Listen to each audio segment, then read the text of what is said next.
Estamos de volta com o UFSC Entrevista, que hoje está falando sobre a cobertura da mídia com relação aos grandes eventos esportivos e com relação ao esporte em geral. Para isso, estamos recebendo o professor e coordenador do Labo Mídia, o professor Giovanni de Lorenzi Pires, lá do Departamento de Educação Física, do CDS.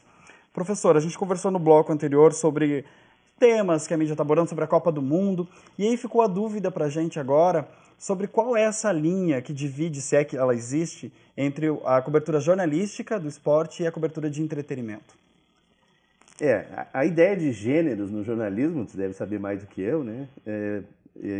Estabeleceria, vamos dizer assim, fronteiras entre o que é entretenimento, o que é jornalismo e o que é publicidade, né?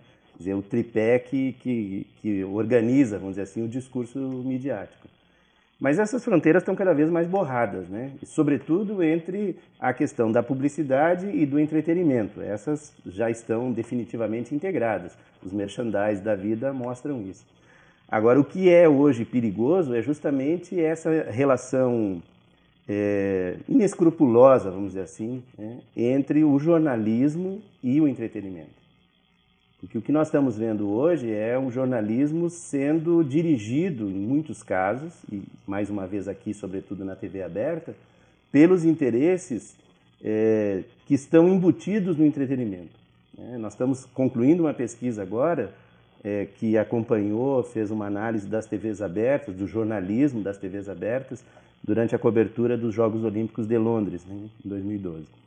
E o que a gente constatou lá é que a emissora que detinha os direitos de transmissão, ou seja, que detinha o produto entretenimento, inchou o seu jornalismo esportivo e o seu jornalismo em geral, nós acompanhamos os jornais, né, os telejornais, inchou de matérias que agendavam e preconizavam o produto entretenimento que eles detinham, né?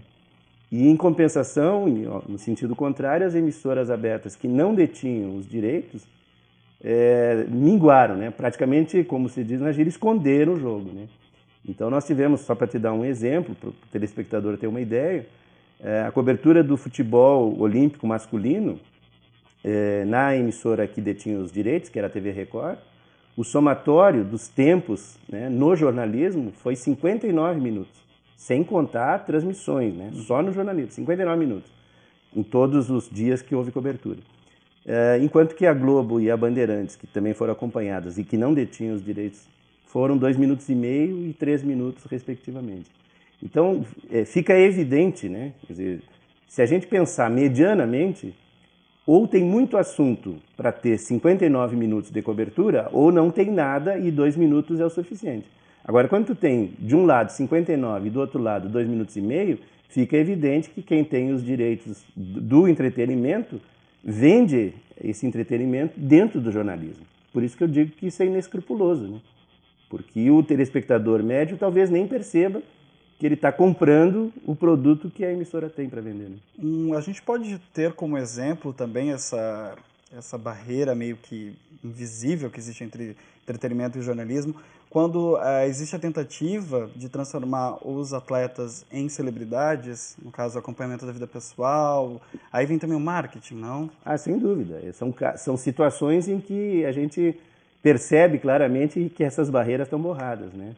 Quer dizer, um assunto que seja de interesse público, né, termina virando um assunto de interesse do público, ou seja, de curiosidade, de entretenimento, e, obviamente, os interesses comerciais entram junto. Quer dizer, para quem detém, né, quem tem sob contrato um atleta, e esse atleta vira celebridade, esse atleta vende junto à minha marca. Então, para mim, é importante que ele vire celebridade. Então, ele ultrapassa a condição, né, o tipo de cobertura ultrapassa uma condição de jornalismo e assume claramente o interesse comercial. Quer dizer, o entretenimento é o veículo para se vender o produto, né?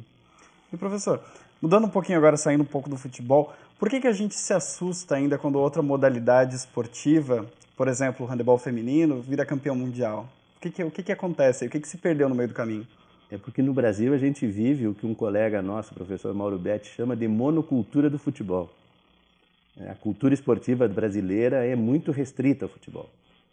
E quando a gente acompanha, quando a gente percebe, e grande parte da população brasileira, mesmo tendo aumentado consideravelmente o número de assinantes de TV por assinatura, A maior parte da população, inclusive aqueles que têm assinatura, terminam acompanhando na TV aberta, né? E a TV aberta só transmite aquilo que tem um retorno comercial, né? Então, por exemplo, nós falávamos antes a questão do handebol feminino, né? Quer dizer, o Brasil teve uma programação de 2 ciclos olímpicos cujo objetivo era, em 8 anos, levar o handebol feminino a estar entre as 8 melhores seleções do mundo, né? E o Brasil cumpriu isso aí, até vencendo barreiras, né? Chegou a 5º lugar nos últimos Jogos Olímpicos. E no ano seguinte, campeão do mundo feminino. Então, só que esses 8 anos em que a seleção brasileira, né, teve dificuldades, foi construindo esse processo, não aparece na mídia. Só aparece quando ela ganha. E aí, quando ela ganha, causa surpresa, né? Poxa vida, como é que foi isso, né? Mas tem 8 anos, né? Claro, sem desconsiderar tudo que teve antes. Mas teve um planejamento de 8 anos, inclusive com a internacionalização da equipe, né? Primeiro trazendo treinador internacional para treinar a seleção brasileira, coisa que o basquete agora também está fazendo. E também levando as atletas brasileiras a jogar em clubes na Europa para adquirir essa experiência internacional que faltava. E com isso, em 8 anos, o Brasil passou de 17º para 5º colocado em Jogos Olímpicos e campeão do mundo, né? E aí a gente leva uma surpresa, assim, poxa, campeão do mundo, mas E aí é interessante de ver, por exemplo, os jornalistas que não são acostumados a acompanhar esportes como o handebol, eles dizem, mas o que é handebol? E é um dos esportes mais praticados nas escolas no Brasil por conta da infraestrutura, que até os professores de educação física têm. Um esporte barato, é uma bola e 2 traves. Parecido com o futebol. Praticamente a mesma estrutura do futebol, né? Do futsal. Né? E que não é... E todo mundo, eu, por exemplo, todo mundo que eu conheço jogou handebol. Né? Todo mundo passou por ela. Bem engraçada essa situação. A gente também vê essa questão dos atletas, né? Como que eles são colocados, porque para se formar uma equipe campeã, aí dentro da competição, né? Você tem que ter um preparo físico, que a gente também não vê, e um preparo emocional, que o professor falou ali da internacionalização. E como que não existe ou existe esse acompanhamento, ou como seria uma forma ideal para passar para o público o atleta? Aí. Se a gente pensar assim, a ciência do treinamento esportivo no Brasil é muito bem difundida. Nós temos excelentes preparadores físicos. E isso se dá, por exemplo, pela manutenção da qualidade de algumas modalidades que a gente tem. Voltando a falar do futebol especificamente, qual é o avanço na ciência do treinamento esportivo que permite que um jogador brasileiro permaneça em condição de performance durante o ano inteiro, jogando 90, 95 partidas, temporada após temporada, né? Claro que com desgaste, com lesões, mas num alto nível durante muito tempo, né? Então isso é prova de que a ciência do treinamento esportivo brasileiro é muito bom, é muito boa. Agora, o problema como se diz, da beira da quadra para fora. Quer dizer, no planejamento, na organização. Então, por exemplo, o handebol, voltando a ele. O handebol tem uma liga nacional de 4 meses. Acabou a liga nacional, só tem campeonato em São Paulo. Sim, só tem o paulista. Ou seja, se o jogador ou a jogadora de handebol não jogar numa equipe paulista, acabou a liga, não joga mais no ano. Está desempregado. Está desempregado. Né? E assim como o handebol, várias outras modalidades sofrem o mesmo impacto. Mesmo com projetos do Ministério do Esporte, de Bolsa Atleta e tudo mais, mas o problema é de estrutura, né, do sistema esportivo. O sistema esportivo brasileiro inexiste. Ele sobrevive à custa do dinheiro público através da lei PIVA. Né? Não a lei PIVA que transfere 2% da loteria esportiva, de todas as loterias, para as confederações. Né? Se não fosse isso, não tinha esporte. Nós teríamos talvez aí o futebol e o voleibol, e olha lá. O vôlei, inclusive, com o professor citando ali da questão da ciência, do esporte, também tem um centro em Saquarema, no Rio, não? Sim. Que também é bastante referência no mundo. Com certeza. Então, por isso que eu estou dizendo assim, do ponto de vista técnico, o esporte brasileiro vai muito bem, obrigado. Se tivesse uma organização esportiva melhor, certamente muitas outras modalidades brasileiras poderiam estar com destaque, com performance internacional.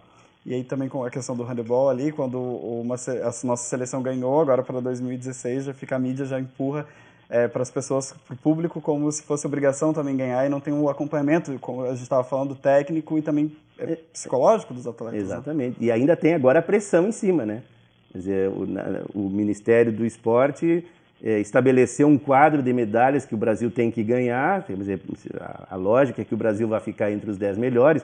Quer dizer, como se a gente fizesse isso por mágica, né? E aí tem aquelas medalhas certas. Então, o handebol feminino, a Turzanete são medalhas. Natação, além de toda a pressão de competir, ainda tem essa pressão da expectativa criada de que os caras têm que ganhar medalha. E né? são os atletas reciclados, não são nova formação. Exatamente. Também tem isso aí. Exatamente. Só vou fazer mais uma pausa no Fusca Entrevista. E você aí de casa, continue com a gente até o próximo bloco.